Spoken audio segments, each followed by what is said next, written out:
हम आपके लिए एक आपसे रिलेटेड एक बहुत ही महत्वपूर्ण बोर्ड के मद्देनजर भी बहुत ही महत्वपूर्ण टॉपिक लेकर के हम हाजिर हैं। आज हम पढ़ेंगे मनुष्य का पाचन तंत्र, मतलब खुद का भी पाचन तंत्र। हम डेली इस कार्य को करते हैं, हमारा शरीर डेली इस कार्य को पूरा करती है, लेकिन पेपर में आने के बाद बहुत सारे बच्चे ऐसे हैं, बहुत सारे विद्यार्थी ऐसे हैं जो पाचन तंत्र के बारे में ही नहीं लिख पाते हैं। तो आप हमारी बात को ध्यान से सुनेंगे। आज ये कंफ्यूजन हम दूर करेंगे। आज के बाद, इस लेक्चर के बाद, इतना इंटरेस्टेड लेक्चर होने वाला है कि आज के बाद पाचन तंत्र के बारे में आपसे कोई मौखिक पूछे या लिखित पूछे, आप उसका जवाब मौखिक पूछेगा बताएंगे, लिखित पूछेगा लिखेंगे। तो हो जाइए तैयार। चैनल को लाइक सब्सक्राइब कर लो। डाइजेस्टिव सिस्टम, भोजन को चबाना, जैसा कि पहले मुंह में डालते हैं चबाते, चबाए हुए भोजन को निगलना, निगले हुए भोजन को पचाना और पची हुई भोजन के अवशोषण के बाद जो अपच भोजन है, अपच भोजन को बाहर त्यागना, ये सभी क्रियाएं पाचन तंत्र के अंतर्गत आती हैं। तो एक बार फिर से समझें। भोजन को चबाना, चबाए भोजन को निगलना, निगले हुए भोजन को पचाना, पचे हुए भोजन का अवशोषण करना और उसके बाद जो अपच भोजन है उसे शरीर से बाहर निकालने की सारी सम्मिलित क्रियाएं पाचन तंत्र के अंतर्गत आती हैं। तो ये सारा कार्य हमारे पाचन तंत्र के आहार नाल में संपन्न होता है। तो आइए आज हम आहार नाल को देखते हैं।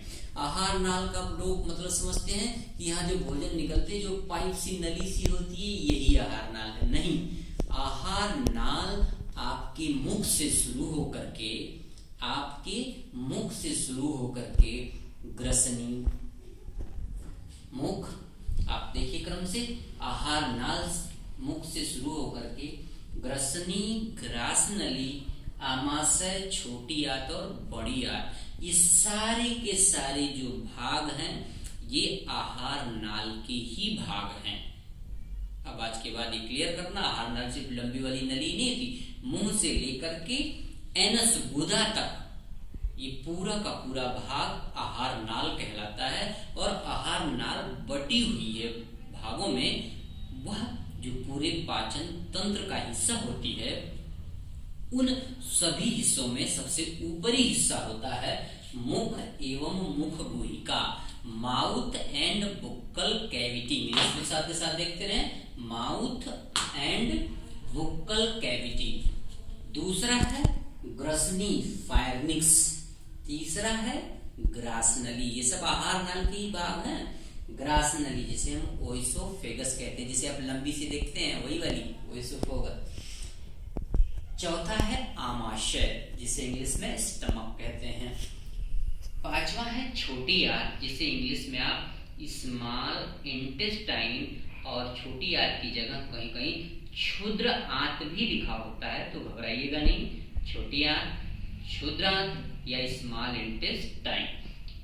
अगली आहार नाल का जो सबसे अंतिम भाग है वो है बड़ी आंत, जिसे हम लार्ज इंटेस्टाइन या बृहद आंत्र कहते हैं। इंग्लिश में से लार्ज इंटेस्टाइन कहते हैं।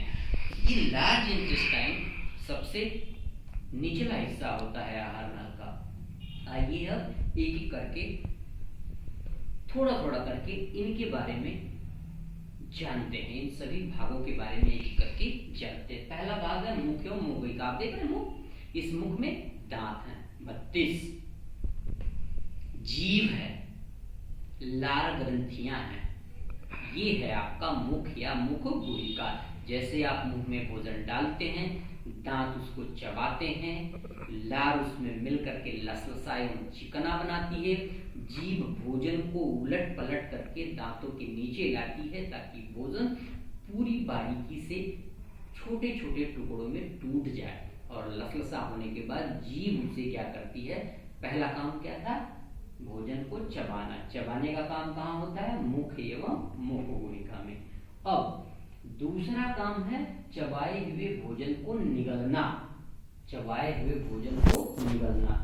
अब इसका काम था चबाना, अब मुख एवं मुखगुहिका का काम था चबाना, चबाने के बाद दूसरा काम होता है निगलना। निगलने से पहले एक ढक्कन होता है, निगल द्वार जिसे कहते हैं, जिसे हम ग्रसनी बोलते हैं, वो ढक्कन होता है, घाटी ढक्कन द्वार खुलता है तो भोजन नीचे आता है ग्रास नली के द्वारा। किसके द्वारा? ग्रास नली के द्वारा। एक लंबी सी वायुनाल के नीचे, यहीं पे वायुनाल भी, सांस वाली भी नली होती है, यहीं पे आहार नाल भी होती है। तो आहार नाल नीचे होती है, श्वास नली ऊपर होती है। तो नीचे वाली नली ग्रास नली ये 25 सेंटीमीटर लंबी होती है। इसका पिछला भाग जो है आमाशय में खुलता है। इस ग्रास नली का पिछला भाग आमाशय में खुलता है। अब भोजन नली ओइसोफेगस से होते हुए स्टमक में आता है। स्टमक में आमाशयिक रस होते हैं, वो आमाशयिक रस भोजन में मिलते हैं और भोजन को पचाने का कार्य करते हैं। अब यहाँ से आमाशय से भोजन फिर आता है छोटी आंत में। छोटी आंत में क्या होता है? पाचन लगभग इसी आंत में कंप्लीट होता है। मैक्सिमम पाचन इसी छोटी आंत में कंप्लीट होता है। अच्छा, कहने को ये छोटी आंत है और ये है बड़ी आंत। आप यहाँ देखेंगे छोटी आंत 6 से 7 मीटर लंबी दिखा रखी है और बड़ी आंत 1.5 मीटर दिखा रखी है। तो बड़ा कौन हुआ? यो। लेकिन बड़ा इसे क्यों लिखा? कारण है, जो बड़ी आंत है 1.5 मीटर की, वो लंबी होती है, वो दिखने में लंबी दिखती है ऐसे।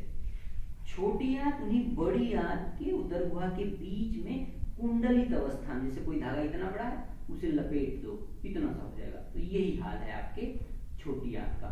छोटी आंत कुंडलित है, इसलिए वो छोटी दिखती है। तो उसको दिखने के कारण उसका नाम छोटी आंत है।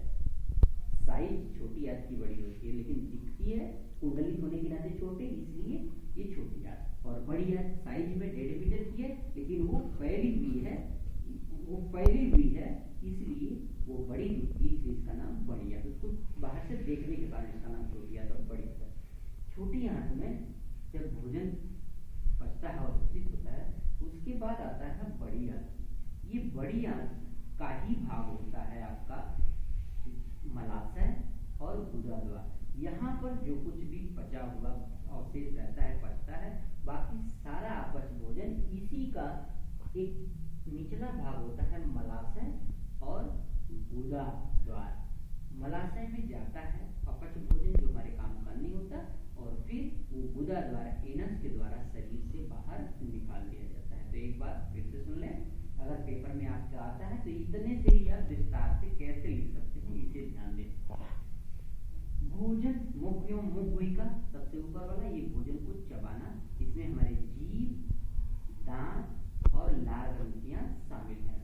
फिर है हमारी ग्रसनी निगल द्वार, जो भोजन को निगलेगी। निगला हुआ भोजन ग्रास नली के माध्यम से, लंबी नली है, वायु नली के नीचे होती है, इसका निचला भाग आमाशय में खुलता है। मतलब ग्रास नली से भोजन होता हुआ आमाशय में आता है, और आमाशय में आमाशयिक रस होते हैं जो भोजन को पचाने का कार्य करते हैं। भोजन आमाशय के बाद फिर आता है छोटी आंत में। छोटी आंत में मैक्सिमम पाचन पूर्ण हो जाता है। इसमें जो आंतरिक रसें होती हैं वो पचे हुए भोजन का अवशोषण भी करती हैं। फिर वो जाता है बड़ी आंत में। बड़ी आंत में क्या होता है? जो अपच भोजन होता है, जो काम का नहीं रह जाता, उस अपच भोजन को त्याज्य पदार्थ के रूप में मलाशय को भेज दिया जाता है, और मलाशय से शरीर के बाहर मल के रूप में ये बाहर भेज दिया जाता है। तो इस तरीके से भोजन को चबाना पहला काम, फिर चबाए हुए भोजन को निगलना, निगले हुए भोजन का आमाशय तक ग्रसनी के द्वारा पहुंचना, आमाशय से फिर छोटी आंत, छोटी आंत से फिर बड़ी आंत, फिर बड़ी आंत से जो अपच भोजन है उसको शरीर से बाहर निकालने की क्रिया को ही हम पाचन तंत्र का नाम देते हैं। तो यह आहार नाल था, आहार नाल के भाग थे, और किस तरह से मनुष्य में पाचन तंत्र पूरा होता है आहार नाल के